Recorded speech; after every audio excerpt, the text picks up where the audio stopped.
The stadium lights fade to black for the final time. The roar of 70,000 fans becomes a distant memory, replaced by the quiet hum of an empty house on a Tuesday morning. For Marcus Allen, this wasn't just the end of a game or even a season. It was the end of everything he had known since he was 8 years old. The Super Bowl champion running back sat in his living room, staring at a wall full of trophies and photographs, wondering who he was supposed to be now. His wife had left for work, his kids were at school, and for the first time in 30 years, he had nowhere to be, no practice to attend, no game plan to study. The silence was deafening. This is the reality that thousands of NFL players face when their careers end, a reality that the bright lights of Sunday never prepare them for. Welcome to a journey through the shadows that fall when the spotlight moves away. If you enjoy this soothing story, please like the video, subscribe to NFL Legends, and ring the notification bell. Today, we're pulling back the curtain on what happens when the cleats come off for good, when the jersey gets hung up in a frame, and when men who were once gods on the gridiron become mere mortals, struggling to find their place in a world that has moved on without them. Picture this scene that played out in a modest apartment in Detroit. Calvin Johnson, one of the greatest receivers to ever play the game, stood in front of his bathroom mirror at 3 a.m. His hands, the same hands that caught impossible passes and broke countless records, were shaking as he tried to open a bottle of prescription painkillers. The arthritis in his fingers, a gift from years of brutal hits and finger jams, made even this simple task feel like climbing Mount Everest. He hadn't slept properly in weeks. Every time he closed his eyes, he felt phantom tackles, heard phantom whistles, woke up in cold sweats from dreams where he was still on the field, but couldn't remember the plays. The man they called Megatron felt anything but super these days. The transition from professional football to civilian life is like jumping from a speeding train into a vast desert. One day, you're traveling at 100 miles per hour with a clear destination, surrounded by teammates, coaches, and staff who manage every aspect of your life. The next day, you're alone in the sand, trying to figure out which direction to walk. The structure that defined every minute of every day for years suddenly vanishes. No more 5 a.m. wake-up calls for training, no more meal plans delivered to your locker, no more equipment managers, physical therapists, or position coaches checking on you every few hours.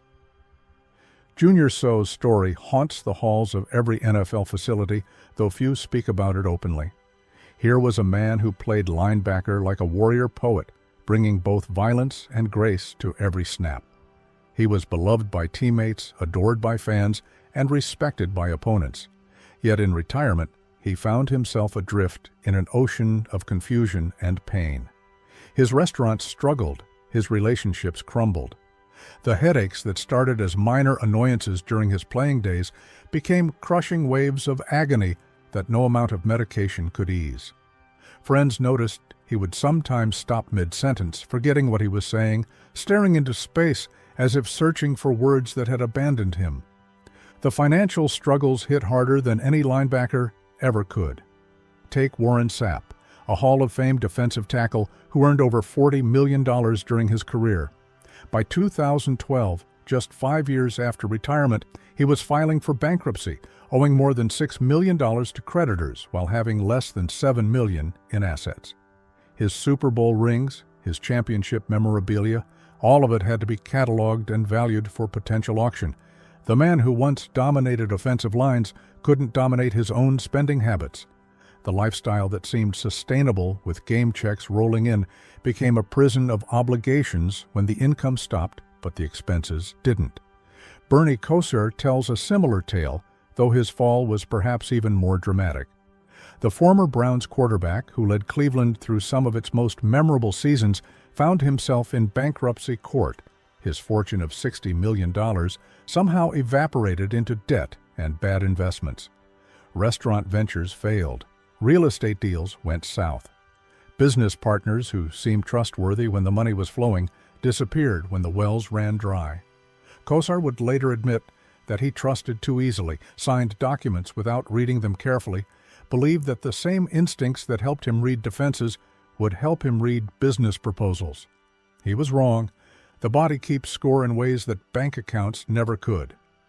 Earl Campbell, the human bulldozer, who ran through defenders like they were made of paper, now can barely walk without assistance. His knees, destroyed by years of punishment, require him to use a wheelchair for any significant distance. The same legs that carried him to glory now betray him with every step. He wakes up each morning feeling like he's already played 4 quarters of football. The simple act of getting out of bed requires mental preparation, deep breaths, and often help from others. The pain medication that was supposed to be temporary became permanent. The temporary became a lifetime sentence. Mike Webster's decline was so severe it changed how America thinks about football. The Hall of Fame center for the Pittsburgh Steelers spent his final years living in his truck, confused and paranoid, gluing his teeth back into his mouth with superglue because he couldn't afford dental care. He would write letters to himself, reminders of where he was and what he was doing, because his memory would fail him mid-task. The man who never missed a snap, who prided himself on his mental toughness and preparation, couldn't remember his children's names some days. His autopsy would reveal chronic traumatic encephalopathy, or CTE, a degenerative brain disease caused by repeated head trauma. Webster's brain looked like that of an elderly Alzheimer's patient, though he was only 50 when he died. The isolation hits different when you've spent your entire adult life surrounded by brothers. In the locker room, you're never alone. There's always someone to talk to, someone who understands the pressure, the pain, the glory, and the fear. Your teammates become your family, closer than blood in many cases, because you've bled together, suffered together, celebrated together. Then retirement comes, and suddenly you're eating breakfast alone. The group text messages slow down and eventually stop. The younger players don't call anymore. They have their own battles to fight, their own careers to manage. The coaches who once called you son now have new sons to mentor. Tiki Barber discovered this isolation in the most public way possible. After retiring from the Giants at the peak of his career to pursue broadcasting, he found that the transition wasn't as smooth as he'd imagined. His marriage fell apart in a highly publicized scandal. His broadcasting career, which was supposed to be his second act, stalled when controversies followed him from the sports pages to the gossip columns. He went from being a beloved New York sports figure to someone who couldn't get a table at restaurants where he was once treated like royalty. The money that seemed endless began to run out. The opportunities that seemed guaranteed never materialized. He would later attempt a comeback at age 36, not for glory, but for financial necessity, only to find that the game had moved on without him. The marriage statistics tell a story of their own. The divorce rate among NFL players is estimated to be somewhere between 60 and 80%, significantly higher than the national average. The strain begins during the playing years, the long absences, the groupies, the pressure, the pain that players bring home and can't explain to spouses who've never taken a hit. But retirement often delivers the killing blow. Suddenly, you're home all the time, but you're not the same person. You're angry but don't know why. You're depressed but can't admit it. You're in pain but trying to hide it. Your spouse married a warrior and now lives with a wounded veteran who won't admit he needs help. Steve McNair's story ended in the worst possible way. The former MVP quarterback, who led the Titans to the Super Bowl, was murdered by his girlfriend in what police determined was a murder-suicide. But those close to McNair knew the story was more complicated than the headline suggested. In retirement, McNair struggled to find purpose. He invested in restaurants, tried to stay busy, but friends noticed he seemed lost, searching for something that football had given him, but nothing else could replace. The structure, the adrenaline, the purpose, it was all gone, and he was trying to fill that void in increasingly dangerous ways. The physical deterioration continues long after the last game. Jim McMahon, the punky quarterback who led the Bears to their 1985 Super Bowl victory, has been diagnosed with dementia. He struggles with headaches so severe that he sometimes can't leave a darkened room for days. His memory comes and goes like a radio signal in a tunnel, sometimes clear, sometimes nothing but static. He's had multiple surgeries on his neck and back. He walks with a cane on good days, uses a wheelchair on bad ones. The man who once stood defiantly in the pocket, taking hits to deliver passes, now flinches at sudden noises, his nervous system permanently rewired by trauma. Tony Dorsett, the Hall of Fame running back, has been diagnosed with signs of CTE while still alive, one of the few confirmed cases in living players. He experiences memory loss, depression, and suicidal thoughts. Some days he can't remember the names of former teammates. Other days he can recall every play from a game 40 years ago, but can't remember what he had for breakfast. The mood swings come without warning, rage followed by tears, followed by a numbness that scares him more than either emotion. He's spoken publicly about his struggles, hoping to help other players recognize the signs and seek help, but also knowing that for many, help is limited when the damage is already done. The financial literacy gap becomes apparent in devastating ways. Many players come from backgrounds where nobody in their family has ever seen the kind of money they're suddenly earning. They go from having nothing to having millions, with no transition period to learn how to manage wealth. They're surrounded by people with their hands out, family members who need help, friends who have investment opportunities, agents and advisors who may or may not have their best interests at heart. They buy houses for their mothers, cars for their siblings, invest in their cousin's restaurant idea, their high school friend's record label, their barber's chain of shops. The word no becomes impossible to say because you remember what it was like to have nothing, and you can't bear to deny others what you can now afford to give. Vince Young's fall was swift and brutal. The former Rookie of the Year and two-time Pro Bowl quarterback earned about $34 million in salary alone during his career, not counting endorsements. By 2014, he was reportedly broke. The stories that emerged were both heartbreaking and infuriating. He would spend $5,000 a week at the Cheesecake Factory, buying meals for everyone he knew. He spent $6,000 on a single flight to Nashville just because he felt like going home. He threw a party that cost $300,000, buying shots for an entire bar full of strangers. The financial advisors who were supposed to protect him instead enabled him, taking their fees while watching him spiral toward bankruptcy. The identity crisis cuts deeper than any financial loss. From the time many of these men were children, they were football players first, everything else second. Their entire sense of self was built around their ability to play this game. Teachers gave them passing grades because they needed to stay eligible. Girls dated them because they were stars. Friends wanted to be around them because of their status. Their names in the newspaper were always followed by their position and team. They were never just Mike or Steve or Tony. They were Mike the quarterback, Steve the linebacker, Tony the running back. When the game ends, who are they? The question seems simple, but becomes an existential crisis that many never fully resolve. Ricky Williams found his answer in an unexpected place. The former Heisman Trophy winner, who rushed for over 10,000 yards in his career, walked away from football multiple times, searching for something more meaningful than touchdowns and statistics. He studied holistic medicine, became a yoga instructor, and advocated for mental health awareness and alternative healing methods. His journey wasn't without controversy. His use of marijuana for pain management and mental health led to multiple suspensions during his career.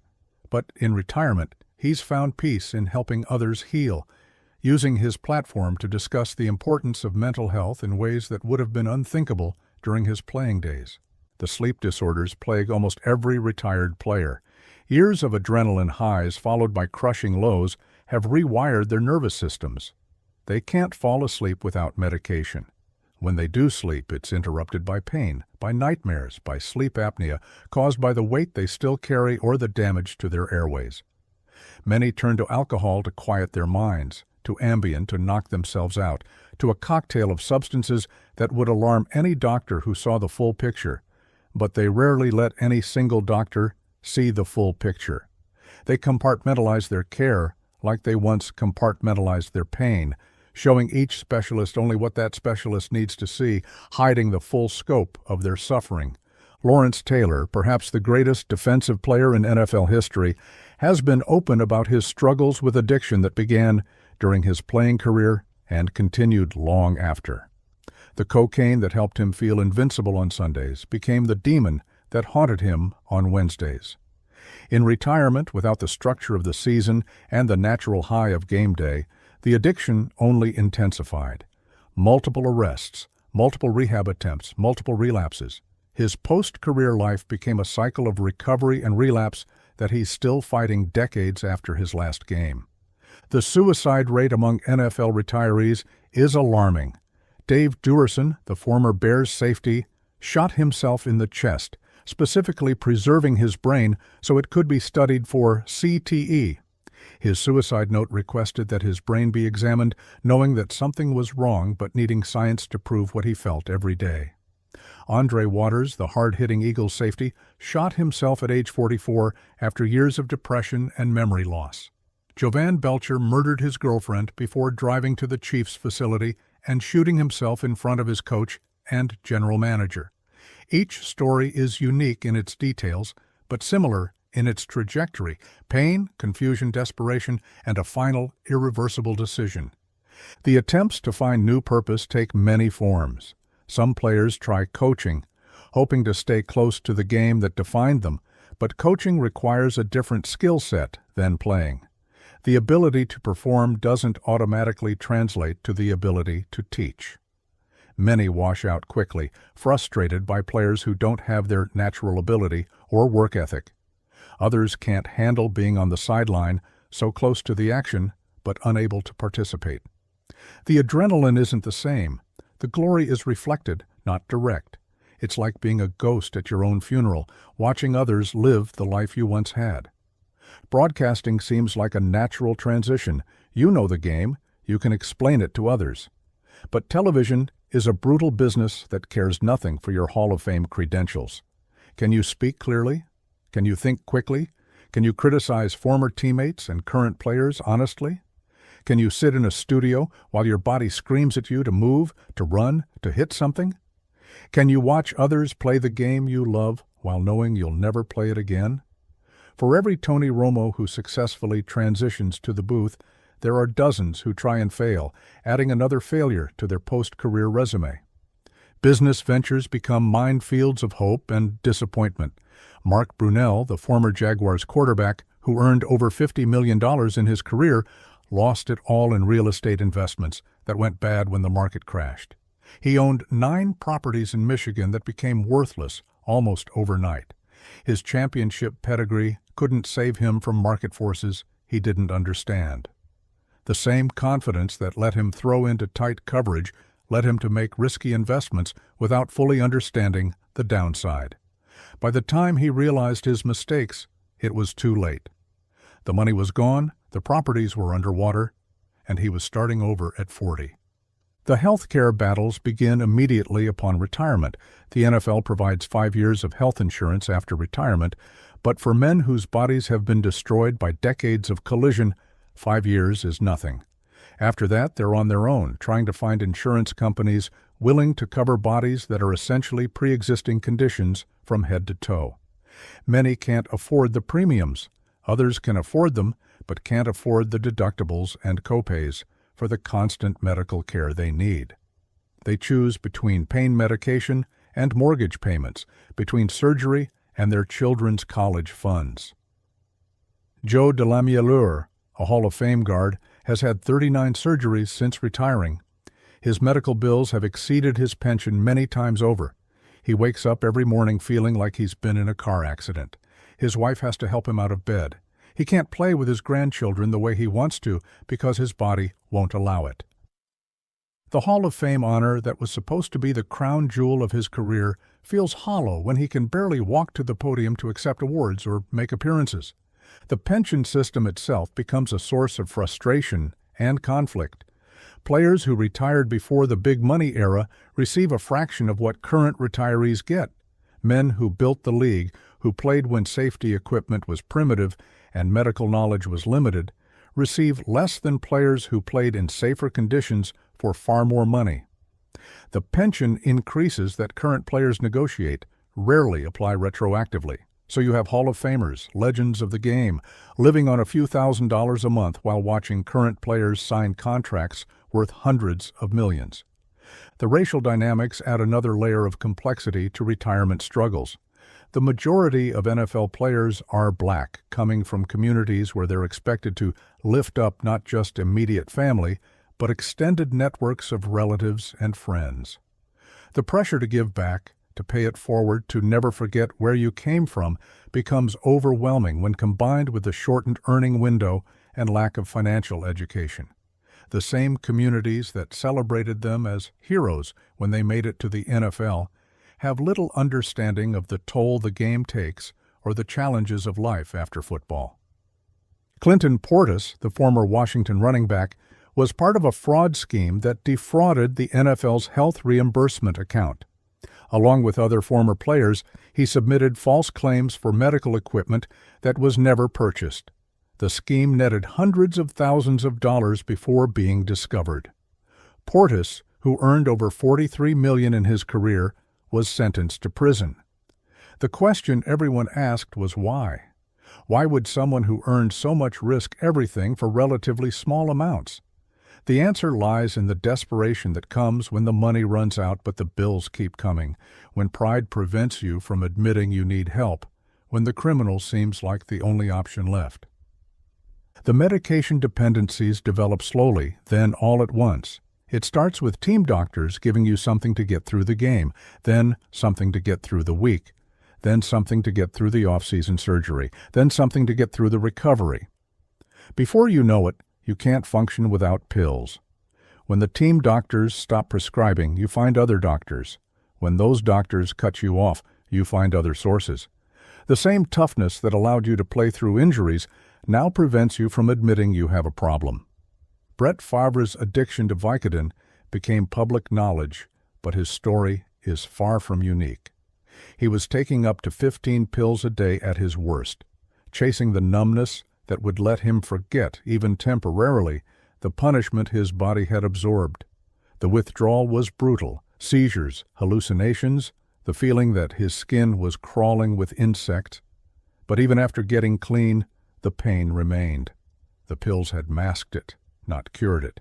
Now he had to face it without chemical assistance, a battle that many players lose. The attempts at comeback stories usually end in humiliation. Terrell Owens, one of the greatest receivers in NFL history, tried to return to the league at age 37, then again at 40, then again at 45. He worked out for teams, posted videos of himself running routes, practically begged for another chance. The desperation was painful to watch. A Hall of Famer reduced to auditioning for practice squads. He needed the money, having lost most of his fortune to bad investments and child support payments. But more than money, he needed the identity, the purpose, the feeling of being somebody that only football could provide. The family dynamics shift in ways nobody anticipates. Children who grew up with Dad being a superhero suddenly see him as human, fallible, struggling. Wives who managed households alone during the season now have a full-time husband who doesn't know his role in the family structure. Some players become overbearing, trying to run their homes like coaching staff. Others withdraw completely, present in body but absent in spirit. The divorce papers often cite irreconcilable differences, but the real difference is between who they were and who they've become. Eric Dickerson watches his contemporaries struggle and wonders when his turn will come. The Hall of Fame running back has been relatively successful in retirement, but he sees the patterns. Friends who seemed fine suddenly aren't. Players who had money suddenly don't. Bodies that held up suddenly break down.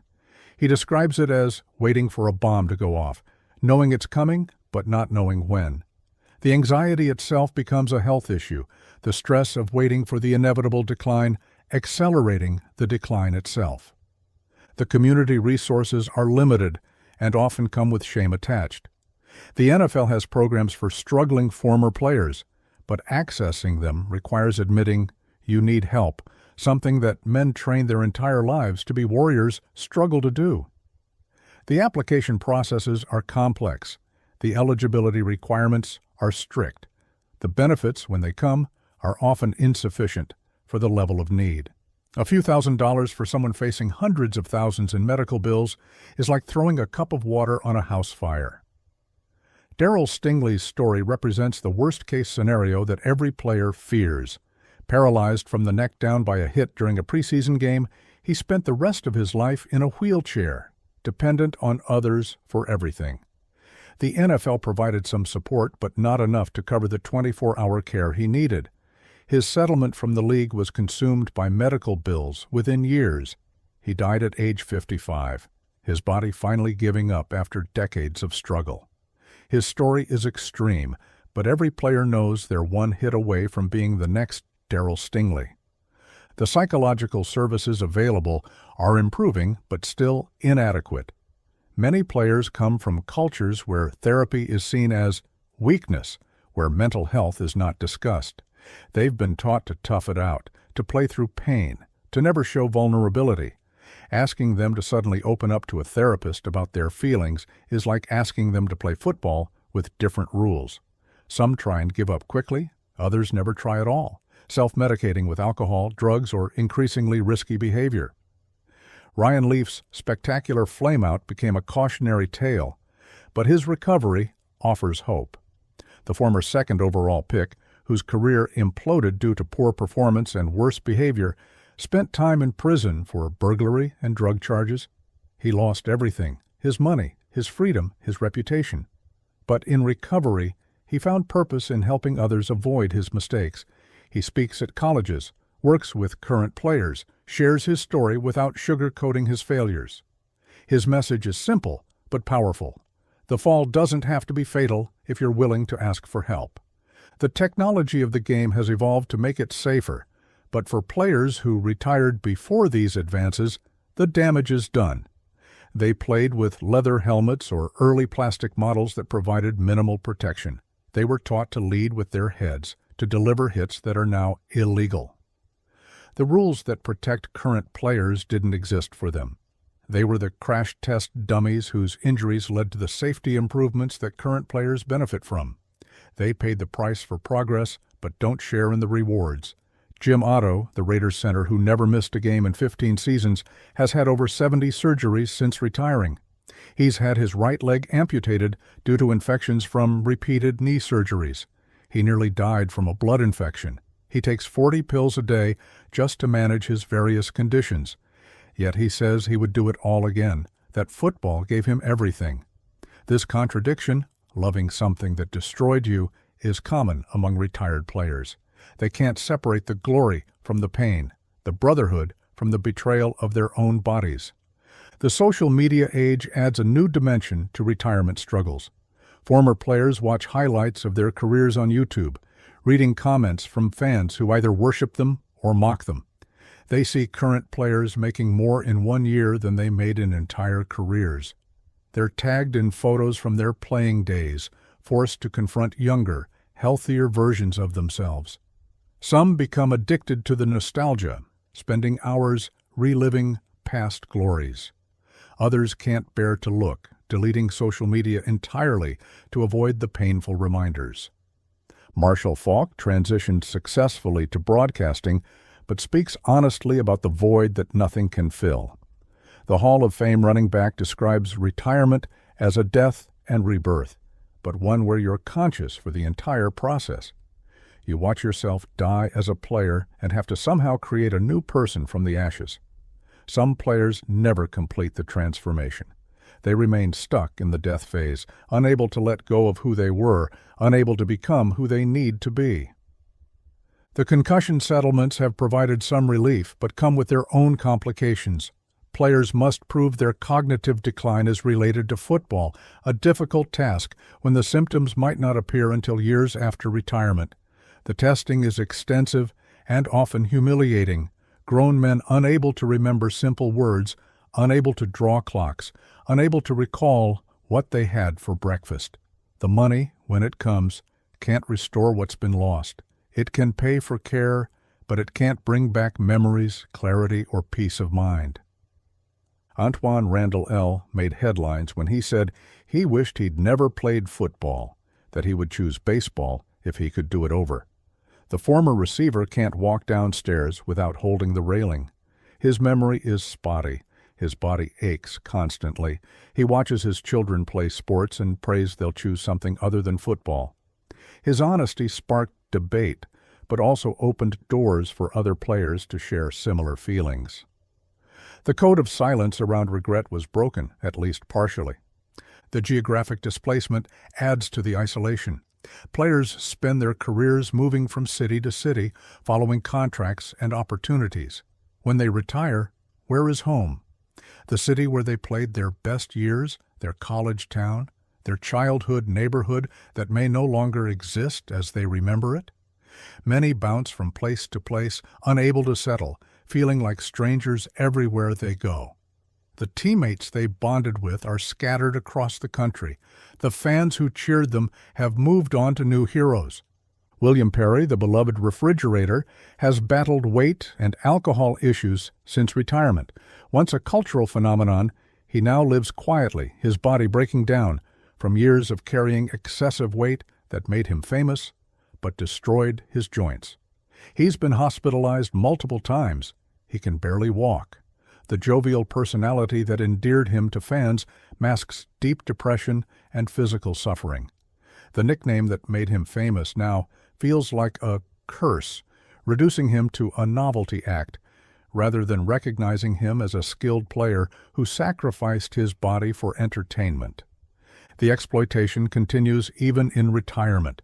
Memorabilia shows where old players sign autographs for hours, making a few $100s while promoters make thousands. Appearances at car dealerships or corporate events where they're trotted out like circus acts, telling the same stories to people who see them as entertainment rather than humans. The dignity they maintained on the field is slowly stripped away by financial necessity. They smile and sign and tell their stories because the mortgage is due and the pension isn't enough.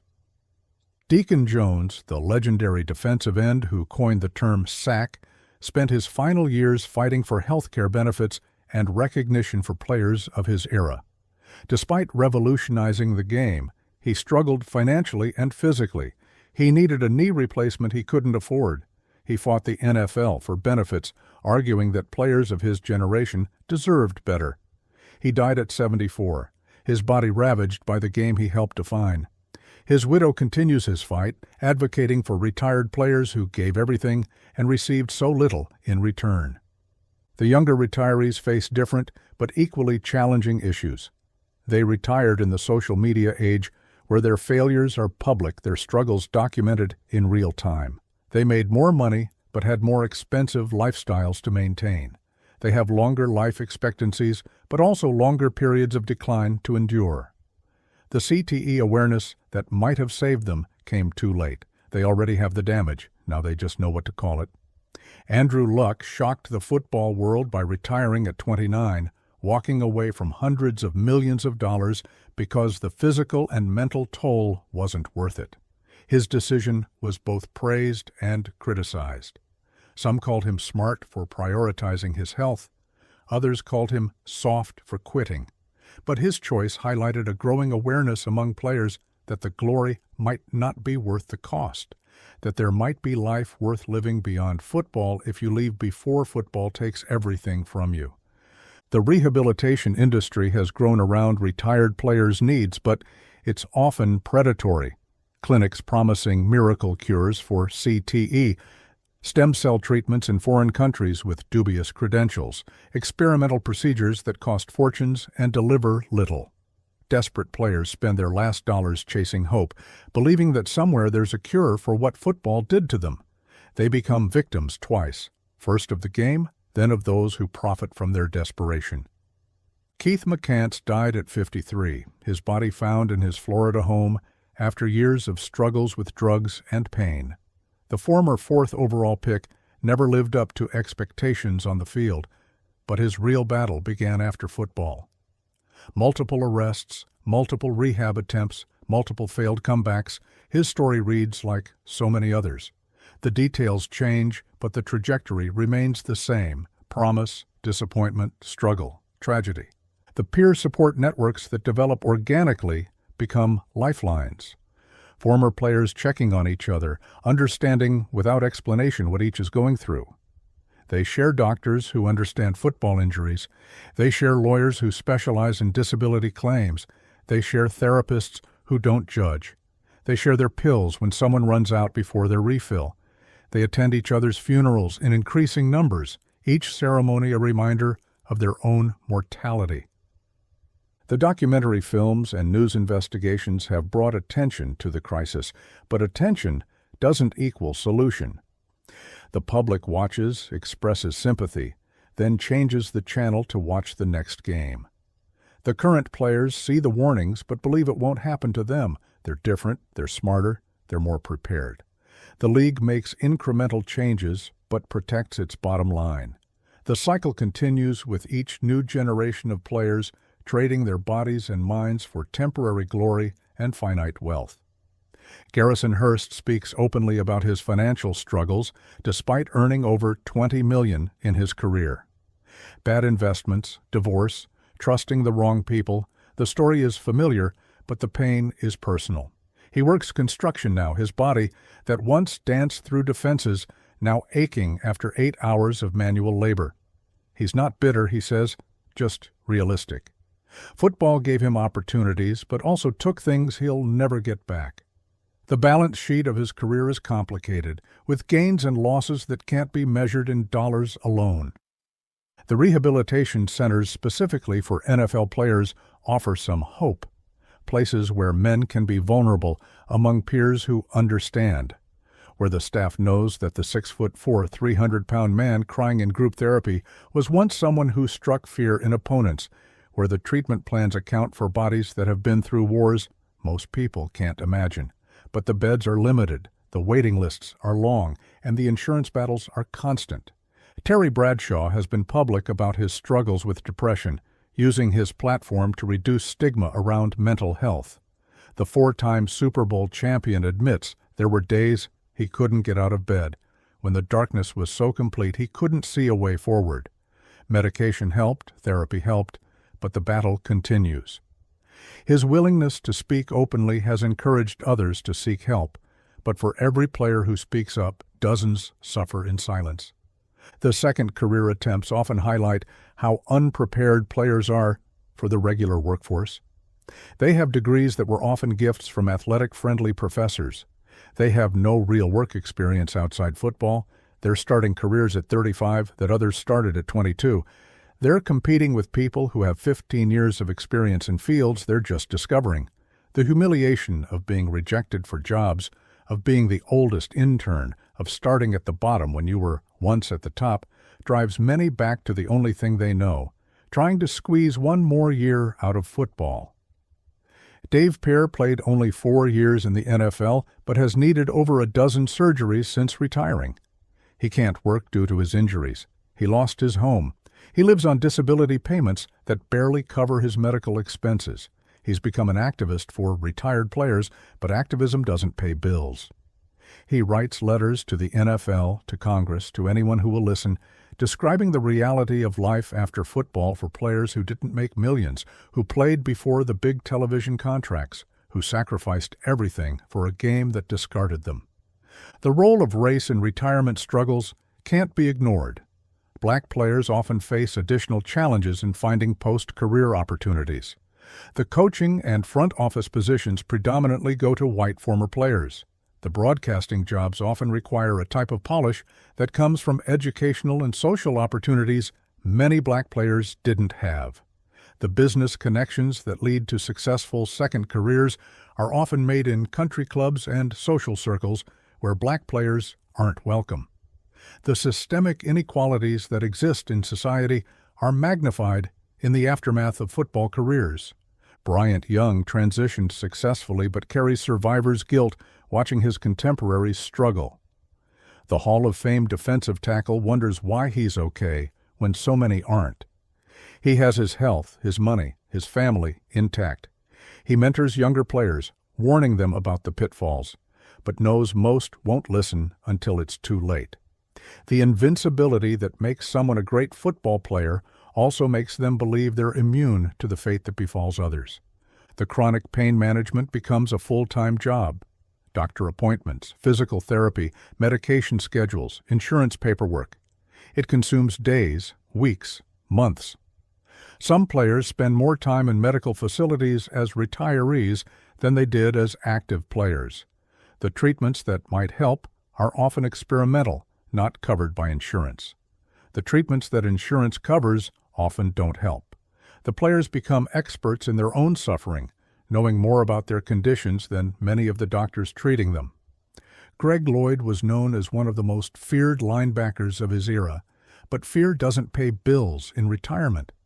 He's worked as a substitute teacher, making $60 a day to manage classrooms full of kids who have no idea who he was. The fall from making millions to making minimum wage is jarring. The skills that made him great on the field, aggression, intimidation, physical dominance, are liabilities in civilian life.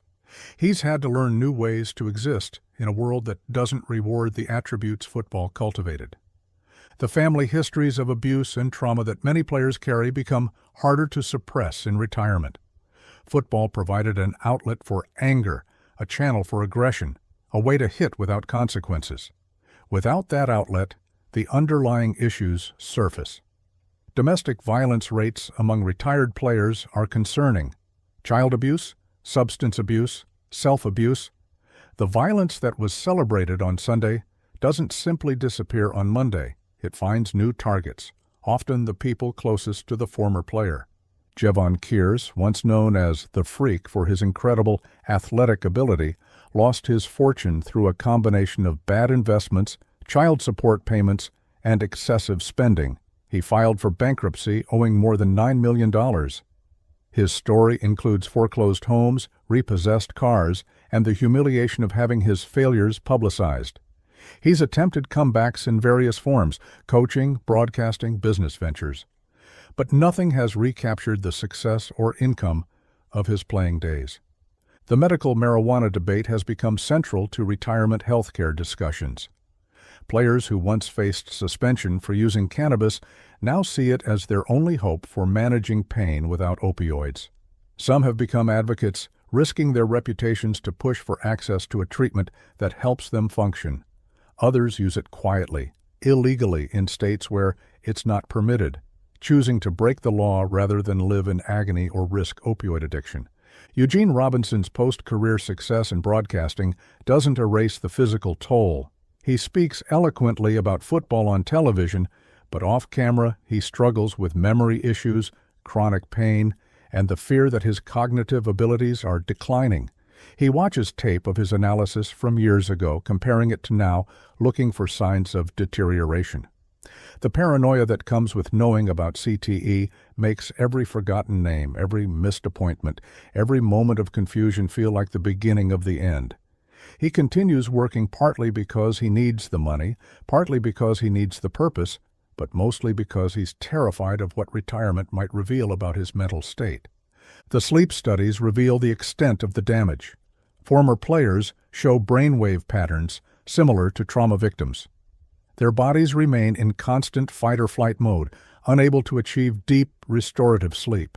The sleep apnea rates are astronomical, their airways damaged from years of impact, their weight gained in retirement constricting their breathing. They wake up gasping, sweating, sometimes screaming from nightmares where they're still on the field but can't move, can't breathe, can't escape the hits that keep coming even in their dreams. Isaiah Katsivensky went from Harvard to the NFL to homelessness. The former linebacker's story defies the stereotype of uneducated players making poor decisions. He had the degree, the intelligence, the seemingly perfect setup for post-career success. But business ventures failed. Investments went bad. The transition from structured athlete life to entrepreneurial chaos overwhelmed him. He lived in his car for a period, too proud to ask for help, too ashamed to let anyone know how far he'd fallen. His recovery involved swallowing that pride, accepting help, and rebuilding from nothing. The performance-enhancing drug use that many players engaged in during their careers creates additional health complications in retirement. The human growth hormone, the steroids, the cocktails of supplements that help them recover faster and hit harder now manifest as organ damage, hormonal imbalances, and increased cancer risks. They traded their long-term health for short-term performance, a deal that seemed worth it when contracts were on the line, but feels catastrophic when facing liver failure at 50. Dorsey Levens describes retirement as learning to live with a stranger, yourself. The running back who played for the Packers during their Super Bowl years says the person he was on the field and the person he needed to become off it were so different that he went through an identity crisis that lasted years. He tried to maintain his football persona in business settings and failed. He tried to completely abandon his football identity and felt like he was betraying himself. Finding the balance, integrating the warrior with the civilian, took therapy, time, and tremendous pain. The stadium construction deals that made owners billionaires rarely included provisions for retired players. These men who built the league's popularity, whose highlights are still used to sell tickets and merchandise, watch as new stadiums worth billions are constructed while they struggle to pay rent. The irony isn't lost on them. Their broken bodies are the foundation on which the current NFL's prosperity is built, yet they're excluded from that prosperity. They're living reminders of the cost hidden beneath the spectacle. Kenny Easley's kidney failure was directly related to the massive doses of ibuprofen he took during his playing career. The Hall of Fame safety was trying to manage pain, following team medical staff advice, not knowing he was slowly poisoning himself. He needed a kidney transplant, his own organs destroyed by medication that was supposed to help him. His story sparked investigations into team medical practices, but for Easley, the damage was irreversible. He survived thanks to a donor kidney, but thousands of players continued taking dangerous doses of pain medication, trading organ function for the ability to function. The documentary crews that follow retired players often capture moments of raw honesty that public relations campaigns try to hide. Cameras catch former stars struggling to remember their children's names, unable to walk upstairs, breaking down in tears from pain that never stops. These glimpses behind the curtain show the real cost of America's favorite sport, but they're often dismissed as extreme cases, outliers, not representative of the typical retirement experience. The players know better. They know these aren't outliers, they're previews of coming attractions. Chris Borland walked away after just one season, his retirement at 24 shocking the sports world. He'd studied what happened to players' brains, saw the research on CTE, and decided no amount of money was worth the risk. His decision was both celebrated and vilified. Old-school players called him soft, said he was betraying the brotherhood. But privately, many admitted they wished they'd had his courage, his foresight, his ability to walk away before the game took everything. The insurance companies have become sophisticated at denying claims from retired players. They argue that injuries are pre-existing, that cognitive decline could be from factors other than football, that chronic pain is subjective and unmeasurable. Players spend years in legal battles trying to get coverage for surgeries, treatments, medications they desperately need. Many give up, unable to afford the lawyers required to fight multi-billion-dollar insurance companies. They suffer in silence, rather than continue battles they can't win. Reggie White's death at 43 from cardiac arrhythmia shocked the football world. The Minister of Defense, as he was known, seemed to have successfully transitioned to retirement. He was involved in ministry, community service, business ventures.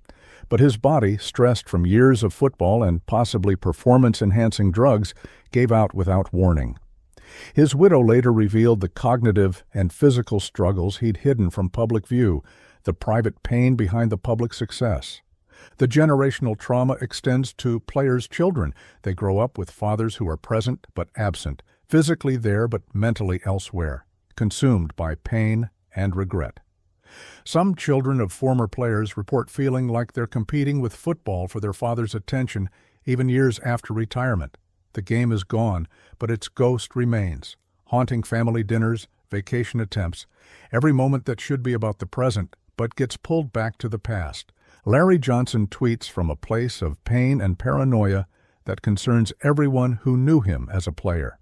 The former running back's social media presence has become increasingly erratic, filled with conspiracy theories and aggressive statements that seem disconnected from reality. Friends and former teammates watch helplessly as someone they knew as sharp and talented descends into apparent mental illness.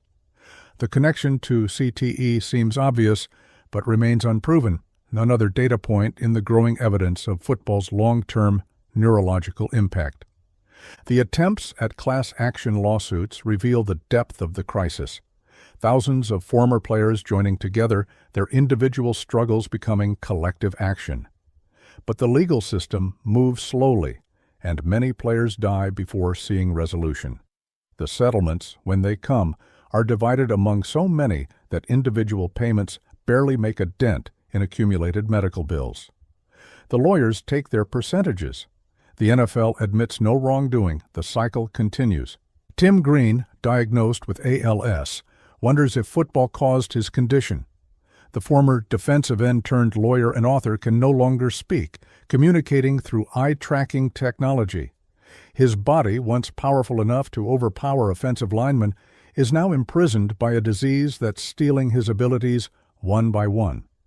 He's become an advocate for ALS research, particularly its potential connection to head trauma, but advocacy can't restore what he's lost. The nutrition problems that develop in retirement seem minor compared to other issues, but compound the overall health crisis. Players who had every meal planned and prepared for them suddenly have to figure out how to eat on their own. Many balloon up, gaining 50, 70, 100 pounds once the intensive training stops, but the eating habits continue. Others develop eating disorders, trying to control the one thing they can as everything else spirals out of control. The diabetes rates among retired players are alarming, their bodies unable to process the weight gain and dietary chaos. Jerry Rice, widely considered the greatest receiver ever, seems to have avoided many retirement pitfalls, but even he speaks about the difficulty of transition.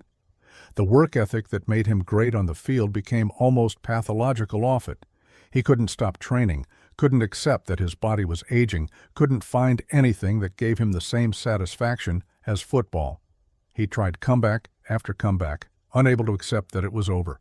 Even now, decades after retirement, he maintains a training regimen that would exhaust players half his age, as if preparing for a game that will never come. The small market players who never made headlines suffer in obscurity. They don't get the memorabilia deals, the speaking engagements, the alumni support that stars receive. They played special teams, backed up starters, contributed to team success without individual glory.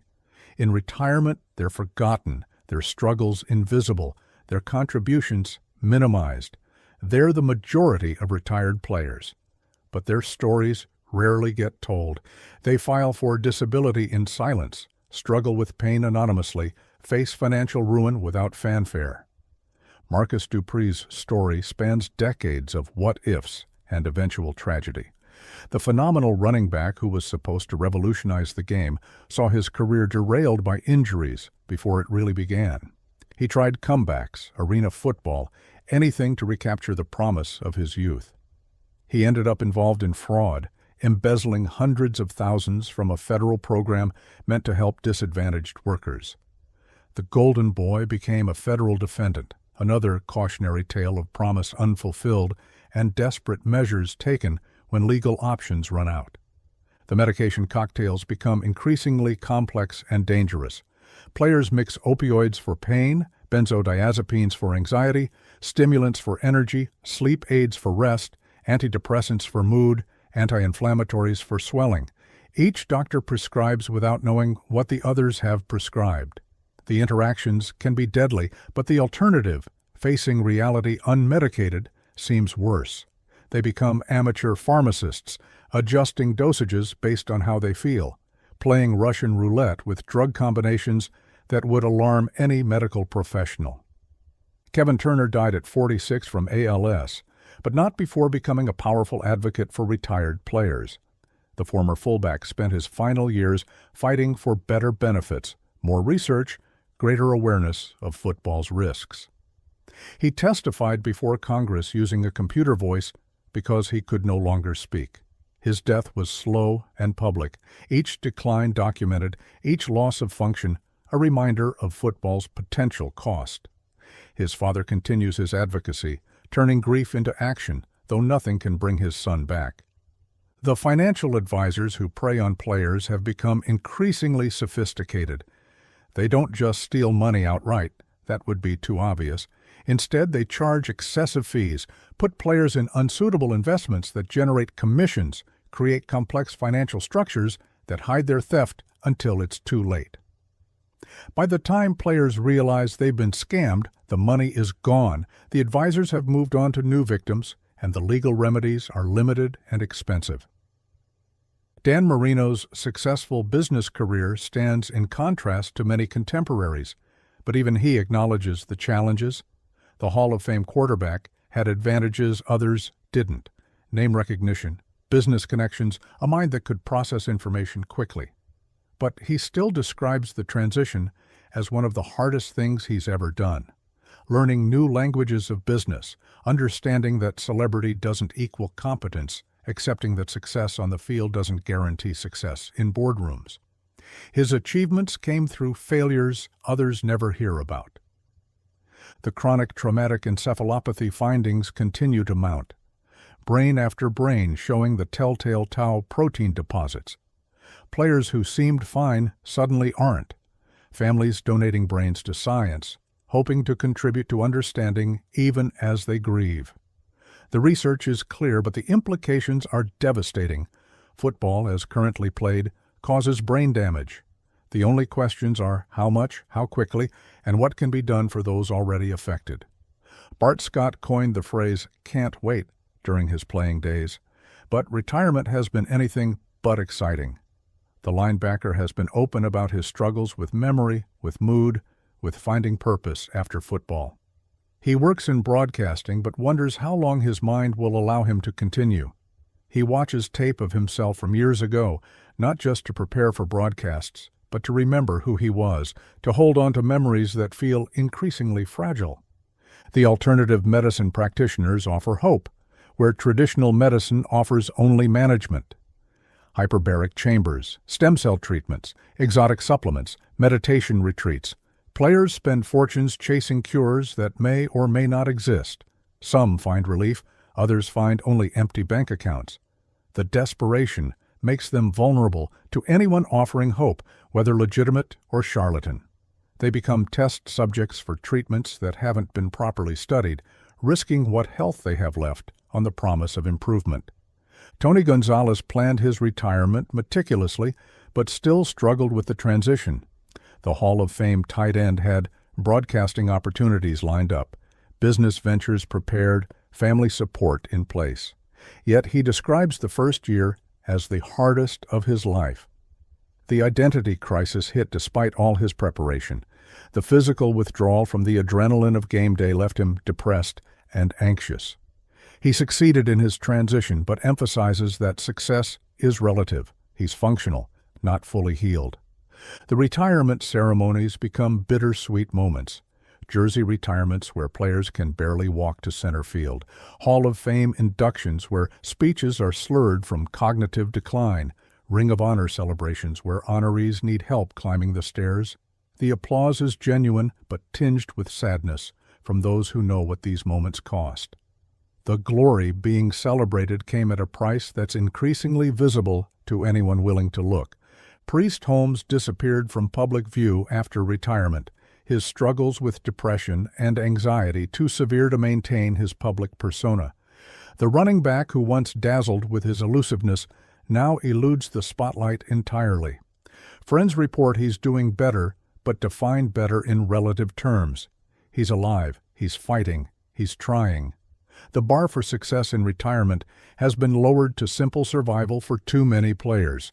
The youth football debate intensifies as more retired players refuse to let their children play. They know what football gave them, but also what it took. They see their sons wanting to follow in their footsteps and feel terror instead of pride. Some become advocates against youth football, feeling like traitors to the game that made them famous. Others stay silent but quietly steer their children toward other sports, other paths, other dreams that don't end in wheelchairs and nursing homes. Fred Dean died at 68 from COVID-19, but his wife revealed he'd been struggling with cognitive decline for years. The Hall of Fame pass rusher had become increasingly confused, forgetting where he was, who people were, what year it was.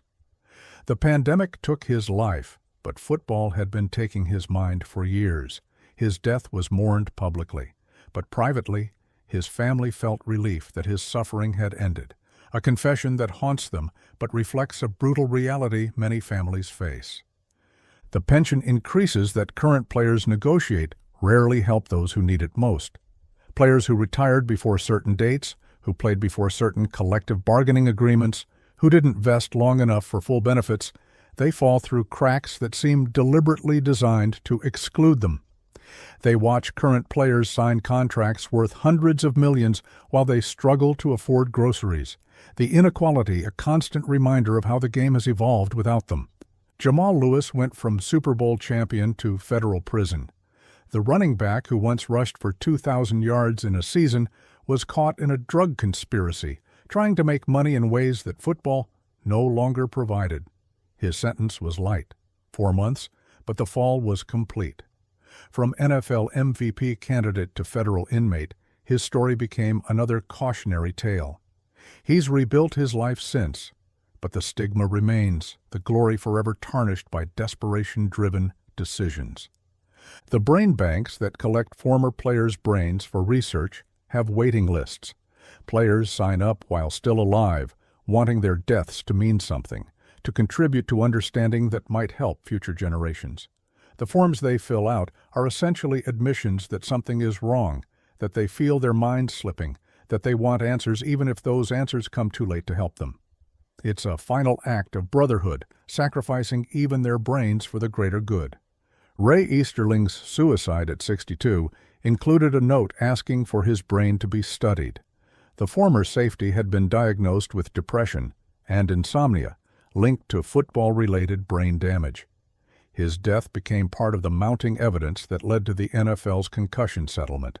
His widow became an advocate, turning personal tragedy into public action. But no settlement can bring him back. No amount of money can restore what was lost. The comparison to military veterans becomes increasingly common and controversial.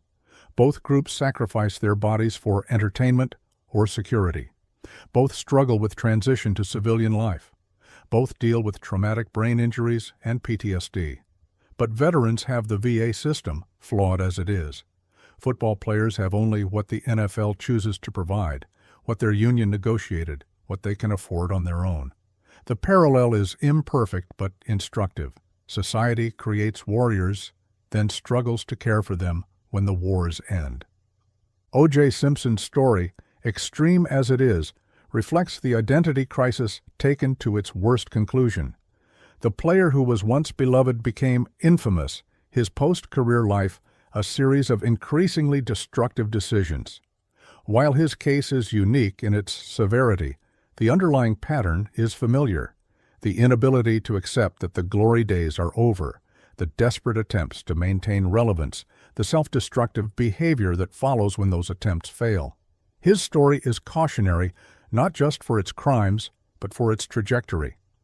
The rehabilitation facilities specifically designed for athletes offer some hope but limited access. Places like the Summit or Passages Malibu understand the unique challenges former players face, but they cost tens of thousands per month, far beyond what most retired players can afford.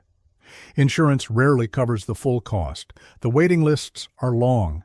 The success rates, while better than general facilities, still reflect the difficulty of treating people whose entire identities were built around something they can no longer do. Keith Elias went from NFL running back to homeless, living in his car while trying to maintain the appearance of success. He'd shower at gyms, charge his phone at libraries, Apply for jobs from coffee shops with free Wi-Fi. The fall was gradual, then sudden. Missed mortgage payments led to foreclosure. Foreclosure led to eviction. Eviction led to homelessness. His recovery involved swallowing pride, accepting charity, rebuilding from nothing.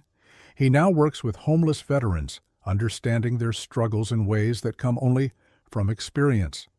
The performance bonuses that seemed like good deals during negotiations become sources of bitterness in retirement. Players who played through injuries to hit incentive marks now live with the consequences of those decisions. The extra $50,000 for playing 70% of snaps seemed worth it when they could barely walk but played anyway. Now, unable to walk without assistance, that money is long gone, but the damage remains. They traded their futures for bonuses that didn't even cover a year of medical bills. Don Rogers died from a cocaine overdose just days before his wedding, but his death revealed the drug culture that many players use to cope with pain and pressure. The safety's death was shocking, but not surprising to those who knew the reality of NFL life. The drugs that kill quickly get attention. The drugs that kill slowly, the painkillers, the anti-inflammatories, the sleep aids, are prescribed legally and considered part of the game. The line between medical treatment and drug abuse becomes increasingly blurred. Rayfield Wright spent years homeless before anyone noticed. The Hall of Fame tackle who protected Roger Staubach was living in his truck, his pension insufficient to cover living expenses and medical bills. When his situation became public, there was outrage and charity, but also questions about how someone who achieved football's highest honors could fall so far. The answer is simple and repeated across hundreds of similar stories. The cost of living with football injuries exceeds what most players can afford. The memory care units filling with former players tell their own story. Men in their 50s and 60s, diagnosed with early-onset dementia, living in facilities designed for people decades older. They're often the youngest residents by 20 years, their minds destroyed while their bodies remain relatively strong. They wander the halls looking for locker rooms that don't exist, suiting up for games that will never come, trapped in memories that are simultaneously their greatest achievements and their current prison. Nate Newton's transformation from Super Bowl champion to federal prisoner for drug trafficking shocked many but surprised few who knew his financial struggles. The offensive lineman who anchored the Cowboys' dynasty was caught with hundreds of pounds of marijuana, trying to make money the only way he saw available. His story is extreme, but the motivation is common: the desperate need for income when football ends and bills continue. He served 2.5 years, his reputation destroyed, his glory days forever overshadowed by his fall. The wives and families who become caregivers deserve their own recognition. They watch their husbands and fathers deteriorate, becoming nurses, therapists, and guardians. They manage medications, drive to appointments, help with basic tasks that these once powerful men can no longer perform. They bear the emotional burden of watching someone they love disappear piece by piece. Some stay out of love, some out of obligation, some because they have nowhere else to go. Their sacrifices are invisible but essential. Thomas Jones successfully transitioned to acting and business, but speaks honestly about survivor's guilt. The running back watches former teammates struggle and wonders why he was spared. His brain seems intact, his finances are stable, his family is healthy. He mentors younger players but knows most won't listen until it's too late. Success in retirement, he says, feels hollow when so many of your brothers are suffering. The brotherhood that football creates doesn't end with retirement, and neither does the pain of watching that brotherhood deteriorate. The chronic pain management becomes a full-time job that nobody trained them for. They become experts in their own suffering, knowing which movements trigger which pains, which weather patterns make things worse, which medications help, and which just mask symptoms. They develop elaborate routines to manage what healthy people do without thinking: getting out of bed, taking showers, climbing stairs. The energy required just to function leaves little for anything else. If you enjoy this soothing story, please like the video, subscribe to NFL Legends, and ring the notification bell. The story of life after the NFL isn't just about individual struggles. It's about a system that creates warriors for entertainment, then discards them when they're no longer useful. It's about men who gave everything to a game that takes everything. It's about families destroyed, fortunes lost, minds deteriorated, bodies broken. But it's also about resilience, about men fighting battles the public never sees, about small victories in the face of overwhelming challenges. Every retired player's story is different, but they all share common themes: glory followed by struggle, identity crisis, physical and mental deterioration, financial challenges, and the search for meaning in life after the thing that defined them is gone.